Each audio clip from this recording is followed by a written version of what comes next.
Hello, everyone. It's your favorite poultry specialist, Al Dam, with the Ontario Ministry of Agriculture, Food and Rural Affairs. Today, we're going to give you a primer on highly pathogenic avian influenza in 2022. What you need to know. So, starting off, that's who I am, your poultry specialist out of the University of Guelph and OMAFRA. That's how you get a hold of me. If you ever need to chat, talk to your favorite poultry specialist, that's how you do it. So, today we're going to talk about highly pathogenic avian influenza. So what is AI? So it's caused by an influenza type A virus that can infect poultry such as chickens, turkeys, pheasants, quail, domestic ducks, geese, and guinea fowl. And it's carried by the birds we're seeing flying around right now, ducks, geese, and shorebirds. The concern we have this spring is with the H5N1 Eurasian strain of highly pathogenic avian influenza. This is the same strain that we're seeing run through Europe right now, and it has now made its way to North America. It probably was here, to be honest, last fall or last year. It's just we're starting now to really see it both in the wild bird testing and with our domestic birds. So our sensitive species, such as chickens and turkeys, can see extremely high mortality with this H5N1 Eurasian strain. We're talking greater than 90% within days, to the point where by the time we get the confirmation, we're probably looking at over 95% mortality of a flock of birds. And something different with this one is we are actually seeing the possibility of wild bird die-offs from this H5N1 Eurasian strain. So we were that concerned that back on February the 4th, we put out an advisory on avian influenza. That's when we started seeing some of the impacts in Nova Scotia. And our anxiety level has only increased, as is the whole industry in North America. So people will say, well, this is in Nova Scotia, that's not Ontario. Well, let me tell you something. If you look at how the Mississippi and Atlantic flyways work, that is us. So this issue isn't a Nova Scotia issue. The issue goes from the coast of Greenland to the Saskatchewan border. These flight paths intersect, they go right over Ontario. So this is the issue. Now, what are we going to see here? We've seen it in North America in wild birds, backyard flocks, and commercial poultry. So let's start in the US. So there has been a pile of high path H5 Eurasian strain positives on the eastern seaboard, and we will guarantee more. I've taken all the states out because I have to keep literally adding them every few days. And the birds, if you look outside, they're moving north right now. Like we're seeing tundra swans and geese traveling as we speak. Now, the highly pathogenic avian influenza in small flock and commercial poultry in the US goes like this. So we've had a number of states with, we have turkeys in Indiana, broiler chickens and turkeys in Kentucky. Layers in Delaware, that was a big one. There was over 1 million birds in that complex. And then just in the last few days, broilers in Missouri, layers in Maryland, and a mixed flock in South Dakota. So with that, there are trade implications to those states when it comes to avian influenza and export of poultry products. The other issue we're seeing is in backyard birds. So we've had backyard positives in Virginia, New York, Maine, Michigan, Connecticut, and Iowa. And we will continue to see more. I am pretty much guaranteed that. If you want the latest information from MAPHIS and USDA, go to this website, and they update that practically every day. That's the US. What's going on in Canada? Well, we got tons going on here too. We've got high path AI in wild birds, small flocks and commercial, turkeys in Newfoundland and Nova Scotia. So in Nova Scotia, before Christmas, we had some small flocks in Newfoundland. In Nova Scotia, February 3rd, we had a commercial turkey operation that has been depopulated, and cleaning and disinfection is happening now. On the 11th of February, there was a mixed farm with chickens and ducks on an on-farm abattoir in Nova Scotia that has also been depopulated, and cleaning and disinfection is happening now also. There have been impacts trade with this commercial positive. One of the things that has changed with OIE is that backyard flocks are considered non-poultry, so it doesn't impact our AI status. So we've had some trade implications based on the trading partner. Some have just zoned out Nova Scotia, some have zoned out all of Canada. But recently, we've also had a couple of raptors in PEI and BC test positive for this H5N1, which means it's everywhere.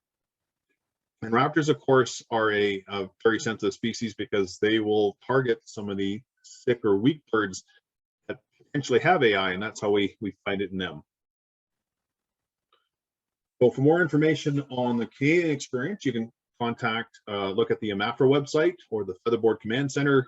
You can sign up for some of their updates, or CFI has all this information on there too. So when it comes to who we're reaching out to, who is that? Well, of course, it's the commercial supply managed poultry folks. There's lots of reach going out to them right now. When it comes to commercial non-regulated, so this is commercial duck and geese farms, game birds, and squab farms. They are a focus of outreach. So is the small flock, and the small flock include backyard, urban poultry, the family food program, the artisanal program. There's exhibition and show poultry. There's poultry shows and auctions. We're reaching out to chick dealers, feed dealers, equipment suppliers, and anyone else we can think of. We're also reaching out to the vet community, both small flock and commercial, places like zoos, and of course, wild bird folks. That include folks involved in wild bird rehabilitation, duck banding, goose banding, hunters and conservation authorities, and literally whomever else we can reach out to in this case. But there's been a lot of activity this spring, and there will continue to be more. So what can we do this spring? Well, don't walk disease into your barn or your yard or your run.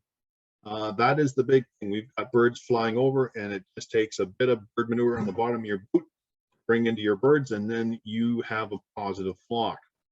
If you have sickness in your bird flock, report to your veterinarian and self-quarantine, and you get a confirmation with the diagnosis. And I put in here visitor logbook. Please use your visitor logbook. That's going to be a way that we can help do some trace back to see who may have walked it on your farm or who has been on your farm since, to make sure they're aware and can do everything to keep their birds safe. Wild bird exclusion is going to be a huge issue this spring, and this summer and this fall. This is going to be something that's changed the way we look at things. First, pick up spilled feed, because that's an attractant to wild birds, but also rodent control is going to be a huge issue also. Rats live outside your barn and they come into feed, so we want to make sure that they are not tracking disease in either.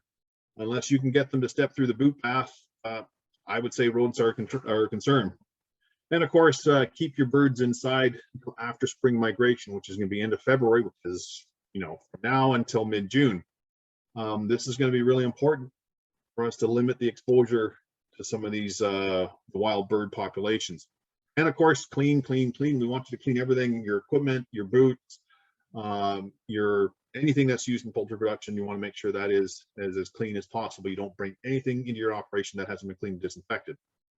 And of course, OMAFRA and myself, we're reaching out to small flock holders and unquoted poultry production. We've been doing that. And finally, if you find a dead bird on your property, we want you to contact the Canadian Wildlife Health Cooperative, and I'll give you a little bit more information on that in a bit. But one of the things I asked, we talked about wild birds. Well, what if I want to keep those birds off my property? Well, that's called deterrent. So if we're dealing with wild bird deterrence, we have to realize there's a couple of different types and who you talk to. So we have migratory versus non-migratory birds, right? So first off, for any wild bird, don't make your property attractive. We're talking about things like making it so that the ducks don't want to stop by your property, or that you don't have places where you want birds to nest on your barn or near your poultry. And deterrence measures can potentially include harassment and other measures. When it comes to migratory birds, which includes waterfowl, permits from Canadian Wildlife Services. We actually have a fact sheet on the OMAFRA website on deterring migratory birds. When it comes to non-migratory native species, and this includes wild turkeys, you want to contact the Northern Development and Ministry of Natural Resources and Forestry, or NDMNRF, about deterrence options there. To be honest, I'll probably be writing an info sheet with MNRF on non-migratory species also in the coming weeks. Now, I'd mentioned if you find dead wild birds on your property, to contact Canadian Wildlife Health Cooperative. So this is this group. CWHC is based out of the University of Guelph. This is their toll-free number and their website here. And they are interested when we say 3 small birds or 1 large bird. A large bird includes a duck. So a duck or anything bigger, so it doesn't have to be a goose or an ostrich. It can be something as small as a duck. We want you to report those in because they can be reservoirs for avian influenza. So of course it's waterfowl, so ducks and swans, but we're also interested in shorebirds, waders, and gulls. They are movers of low path and high path AI.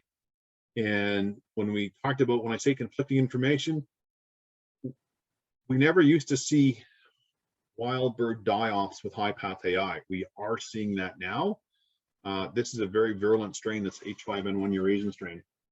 Of course, it's the fecal oil route is how we see a lot of disease being spread when the ducks are resting in these flyways and byways in these watering areas. Of course, predation, and of course, incidental contamination between species. So raptors are actually a very sensitive species to AI. If you're finding dead eagles or hawks, please bring them or please get them to Canadian Wildlife Health Cooperative. Once again, this is not a Nova Scotia problem. This is an Eastern Seaboard and Central Canada problem right now. And the fact that we've just found a raptor with high path AI in BC means it's in North America, East Coast to West Coast. And as I said, all these birds are moving north now, so we will see lots of birds flying over us in the next few weeks. So when it comes to emergency preparedness, are you ready? Do you know who you're going to call? Because there's going to be a lot of things that are going to be happening potentially pretty fast. So yes, if things go wrong on your farm, you're going to want to call your vet first and foremost. Get them appraised and potentially get them out there to take a look at what's going on. You might want to call your field rep for your various board.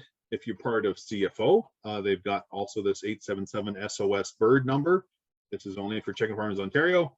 We also want you to self-quarantine, not let anyone in and off or anyone else visit your property until you get a proper diagnosis. And if things are going, if it's suspected even influenza and things are going not great, CFIA may even come out to the farm and do an evaluation and potentially put up their own quarantines in there. So how ready are we? Let's take a case study, for example. Let's say you find a bunch of dead ducks in your pond and now you're starting to see higher mortality in the barn. What do you do?